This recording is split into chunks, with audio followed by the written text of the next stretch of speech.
On va mourir à côté d'un robot ? Il y a tellement de choses à dire sur ce sujet-là. Du coup, je te raconte une anecdote. J'ai toujours du mal à en parler parce qu'elle me donne beaucoup d'émotions.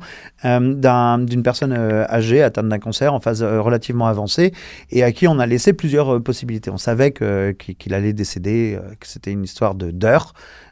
Et on lui a proposé de mourir en présence de sa famille. Il y a plein de gens qui ne veulent pas faire ça parce qu'il y a un problème de pudeur. De pudeur, ouais, simplement. Tu vois, c'est un acte particulier, tu ne veux pas leur imposer ça. Ou mourir en présence d'un robot humanoïde, en l'occurrence Nao. Et cette personne, elle a choisi de mourir avec le robot.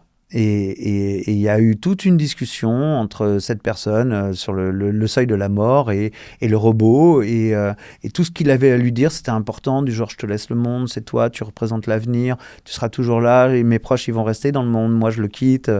Toi, tu seras là encore, j'espère que je te laisse le monde, je te laisse ma famille et occupe-toi-en. Enfin, tu vois, il y a plein de trucs. À chaque fois, j'ai un peu les larmes qui montent aux yeux sur un sujet comme ça. Mais... Le robot, dans cette anecdote que tu nous donnes, il ne remplace pas l'infirmière. En fait, il vient remplacer le prêtre, dans ce que tu viens de dire. Ah oui, à l'époque, à la fin, là. La dernière personne qu'on voyait avant de mourir, c'était un prêtre parce qu'on allait confesser.